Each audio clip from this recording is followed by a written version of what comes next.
Hello again, everyone. Edwin Learnard back once again in this YouTube astrological segment. I'm going to be talking about transit Mars conjunct one's natal Chiron. And when we're talking about transits that involve Mars, this could be about action, motivation, drive, energy, vitality, enthusiasm, even exuberance.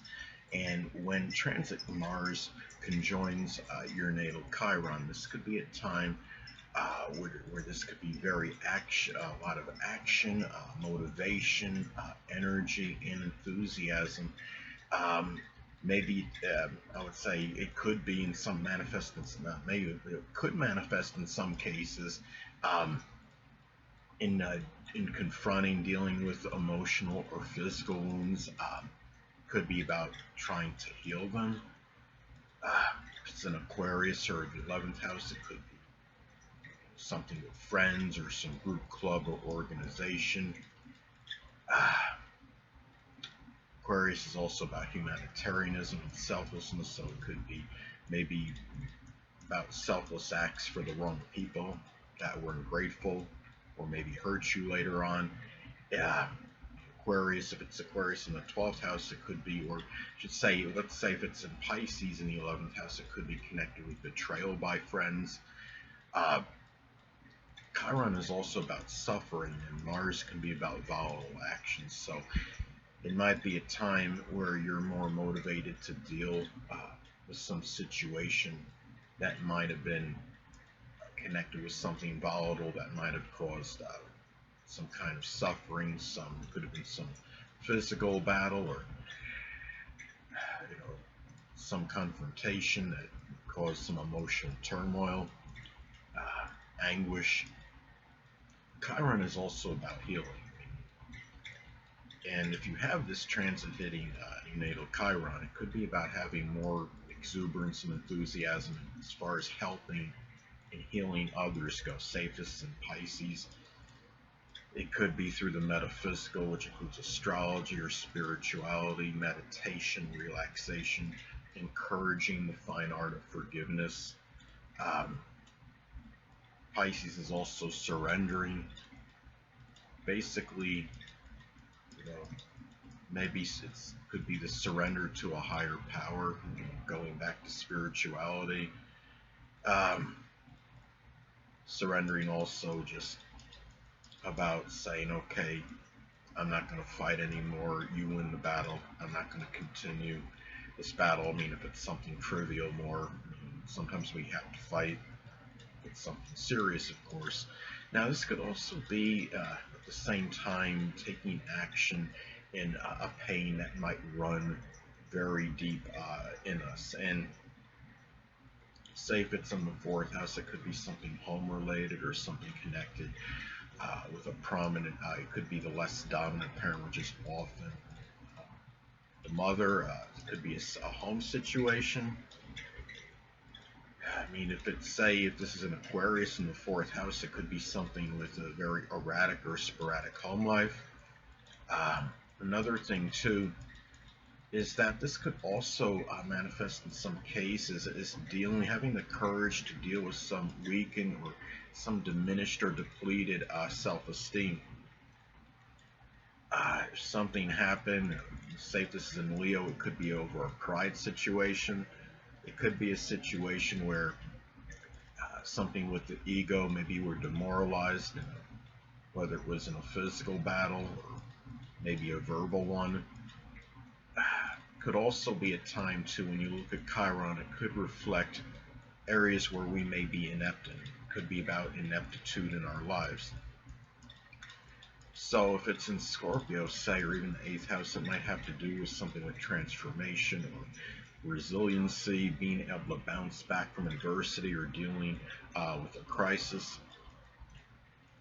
So when you have this transit as well, this can manifest in a lot of enterprise, initiative, and even maybe being impatient in dealing with anguish and pain. It could be where you're wondering, well, is this ever going to go away? Am I ever going to be healed from this? It could be more acrimonious energy in connection with that. It could be becoming more angry over something that's caused you a lot of emotional turmoil, sometimes even physical pain.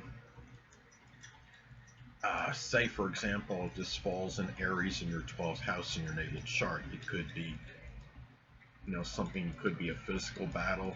Some cases that may have taken place, and it might be tied into secret sorrows,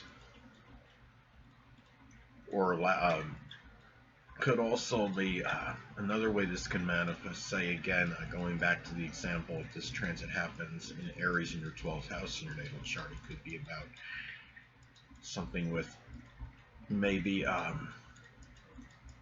could even be having more courage and initiative to be more assertive, to be more aggressive in dealing with fears and limitations. And of course, fears and limitations can be connected with the 12th house. Aries is about very assertive, aggressive energy. And also, too, this could be about having more courage and fortitude and valor in dealing with depleted or diminished self-worth or self-esteem, how you feel about yourself. Say if this is in Scorpio, as an example, again, going back to resiliency, it could be something with lack of resiliency. And say, let's go say again, let me elaborate a little more. Say if this is in Scorpio in your second house in your natal chart, it might be due to lack of resiliency or power, having control, which is Scorpio, in monetary matters and in your possessions, which of course is the second house. And also too, at this time, you might find yourself being more direct and outspoken, perhaps about something you are inept at, something you're not really very proficient at, that you might find you're lacking, or you're just not simply very good at. Now, let's say if it falls in Gemini in the 9th house in your natal chart, this could be about perhaps some difficulty in communicating, writing, articulating, which might impact your ability to publish, or maybe your higher education, maybe the lack of diversity, versatility might impact one of those things I described. Maybe you had desired to take multiple college courses as an example, but maybe there's just some confidence issue as far as that goes. Now, the thing about it is, when you have, like, for example, the Chiron in Gemini, or Chiron in any sign, it can manifest in where we feel self-worth, but it doesn't mean we can't be proficient. And a lot of times, I think this is just something that we feel we're more deficient in. But sometimes it could manifest in some actual difficulties that is not in the mind, connected with the sign, the house placement that Chiron falls in. When you have this transit, it could manifest in having more courage to deal with these things. And at this time as well, could also manifest in some cases having a greater propensity for accidents, because Mars can be about accidents. That may cause a more serious injury since it's hitting Chiron. Chiron is not, of course, just about emotional wounds. It can be about physical wounds. And when you have a transit of Mars connected with physical injury, it could be cuts, lacerations, bruises. Hitting Chiron, which is about wounds, which could be physical ones and more suffering, it indicates it can be of a more serious nature. And it might be a time to, say if this falls in Aries, it's even greater proclivity toward maybe an injury with some, like a sharp cutting instrument.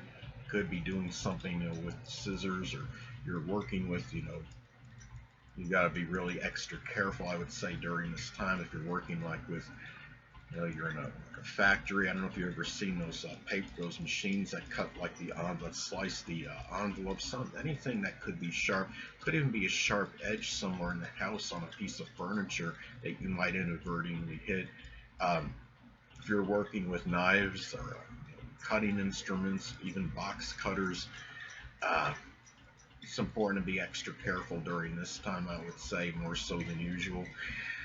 Another thing too, and say if this is an Aquarius, remember that, if you're working with something electrical, be extra prudent at this time.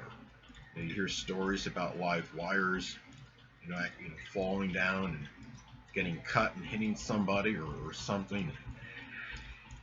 This is I mean, because this could be a very serious transit. Now, let's say um, it could also be a greater propensity, I would say, for surgery in order to heal, because surgery can be connected with Mars.